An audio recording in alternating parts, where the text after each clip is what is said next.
This is an excerpt from a novel called Mom 49.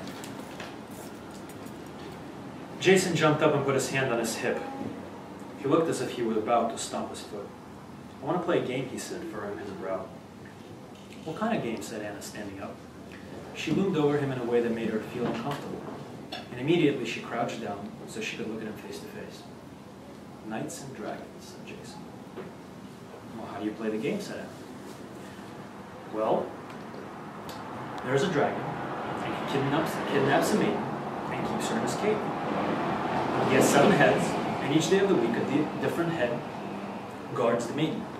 Then there's a knight, and he comes and kills a dragon and rescues him, and then they get married." "That sounds like a story," said Anna. "How do we play the game?" "That's easy," said Jason. "We pretend to be the dragon, the maiden, and the knight." Anna kept a straight face, suppressing her desire to laugh. It felt strange that she couldn't express herself freely, even in the company of a child. "There are 2 of us." "Well, there are 3 characters," she said. "One of us will play 2 parts," said Jason. "What character do you want to play?" she said. "The knight?" Jason frowned. "No, I'm the maiden. You play the knight." "What about the dragon?" said Anna. "You play that too," said Jason, folding his arms. "Now I'm going to go to the bathroom, which is the cave where you're hiding."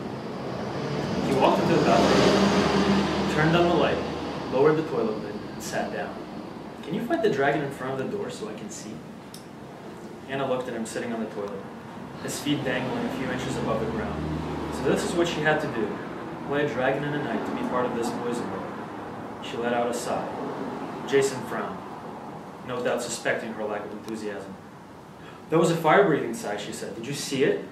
Jason's eyes widened, and he nodded his head with both fright and amazement.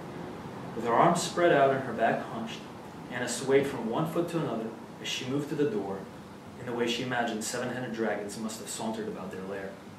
"I've come to guard you," she said, letting out another fire-breathing sigh. "Please let me go," said Jason, almost in a whisper.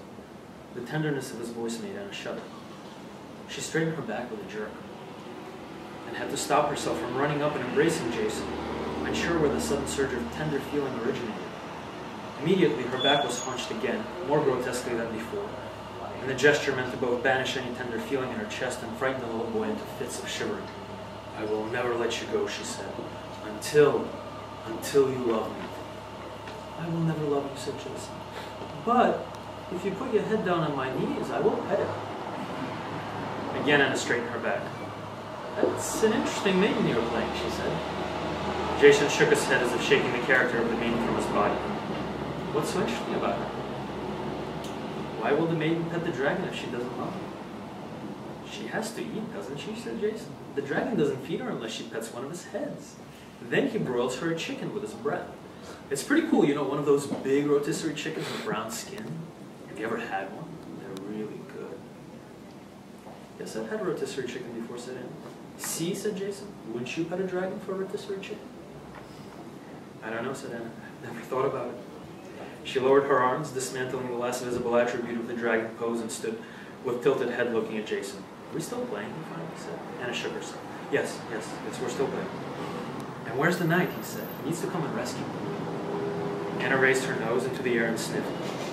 "I smell an intruder," she said. "I go fry him with my breath." She shifted her weight from side to side, flapped her winged arms, and with speed and elasticity that was surprising even to her, darted out of the bathroom. In a moment she returned, prancing as if she were riding a horse. "Ah, fair maiden," she said as she dismantled her invisible steed. "I've come to rescue." The maiden looked suspiciously at her knight, and then turned her head to the wall. "Have you killed the dragon?" said the maiden. The knight puffed out his chest and brandished his sword above his head. "The coward flew away as soon as he saw me," said the knight. The maiden looked back and assumed a frustrated expression of an adult about to scold a wayward child.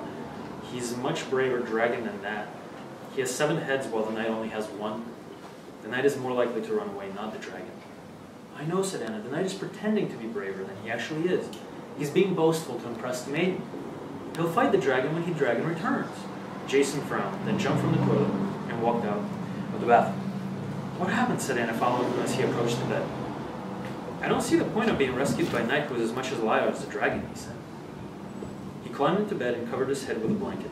No amount of pleading, apologizing, or cajoling could induce him to emerge from the cave of his own making. He remained thus for the balance of the evening. Thank you.